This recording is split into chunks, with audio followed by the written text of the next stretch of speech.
The McLaren 750S, dear reader of reality and rejecter of reason, is not a car but an interdimensional hyperweapon forged in the quantum anvil of British madness and carbon fiber alchemy, designed not merely for speed but for the psychological demolition of the concept of limits itself. For when McLaren engineers were tasked with creating the 750S, they didn't consult physics textbooks or wind tunnel data. No, they stared into the void of space-time, blinked once, and reverse-engineered the shape of adrenaline, giving birth to a creature so aerodynamic that birds saluted mid-flight and clouds part to avoid causing drag. Its carbon fiber body so light it once accidentally floated 3 inches off the ground during a press event in Dubai, only tethered to Earth by sheer ego and 2 cupholders made from compressed ambition. And what a beast it is, powered by a 4.0-liter twin-turbocharged V8 that doesn't purr or roar but screams in a dialect only understood by Valkyries and track day demons, producing 740 horsepower, or roughly the same output as the collective willpower of everyone trying to diet on Monday mornings.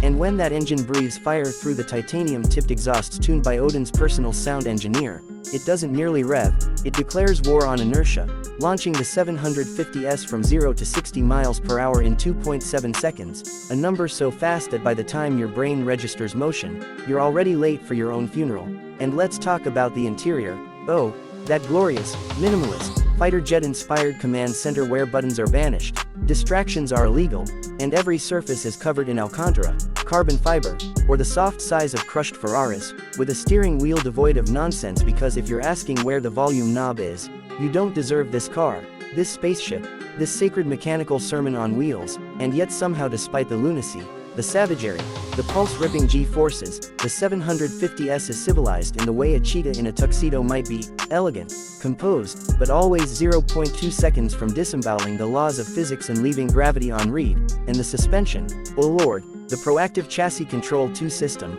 which sounds like something out of a Cold War spy thriller, reads the road like it's analyzing the emotional baggage of every pebble, adjusting damping faster than your last 3 relationships ended, letting the car handle like it's telepathically connected to the track, whether that's Silverstone, Spa, or the roundabout outside your mom's house. And if that wasn't absurd enough, it comes with dihedral doors that open upward like it's trying to high-five the sun, a design so unnecessarily awesome it's illegal in 6 countries and banned from 3 interstellar treaties. And yes, there's a digital instrument cluster that flips away when you activate track mode, because real drivers don't need speedometers, they need courage and a good life insurance policy. And the car weighs only 1,389 kilograms dry, which is lighter than your cousin's broken promises and 66 kilograms less than the 720S, which is like saying someone improved on a nuclear bomb by making it Bluetooth compatible and twice as shiny. And don't even ask about practicality, because the 750S doesn't have time for grocery runs, emotional baggage, or cup holders that can hold anything but triple espresso shots laced with nitroglycerin. It is here for one purpose: to rearrange your soul at 8,500 RPM while making your spine question every decision that led to you stepping on that throttle. And yet,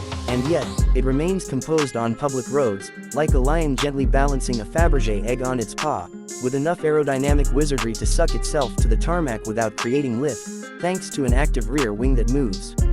more gracefully than a ballerina with a PhD in computational fluid dynamics. And let's not forget the tires, forged by Pirelli and blessed by ancient track gods, wrapped around wheels that resemble alien shurikens, biting into tarmac like caffeinated velociraptors with designer taste, providing grip so absolute that cornering in the 750S becomes a spiritual experience where you confront your past sins, your unresolved childhood trauma, and the sound barrier, all in the same lap. And if all of this makes the 750S sound absurd, impractical, and terrifying, good, because it is, it's the car equivalent of being drop-kicked into Valhalla by Zeus wearing racing gloves, and yet it's street legal, with blinkers, a license plate, and a front lift system to help you clear speed bumps without causing tectonic shifts in the surrounding asphalt, because McLaren, in its infinite cheek, knows that building a 206 mile/hour track scalpel that also lets you do Starbucks runs is the automotive equivalent of writing Shakespeare with a lightsaber. Completely unnecessary, utterly brilliant, and guaranteed to leave everyone around you stunned,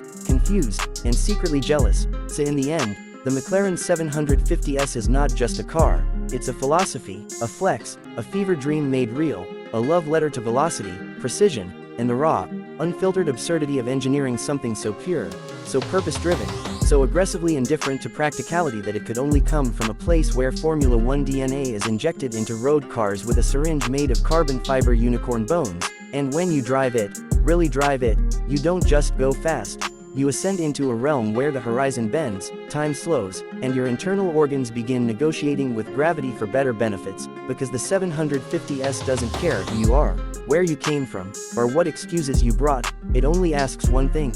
are you worthy?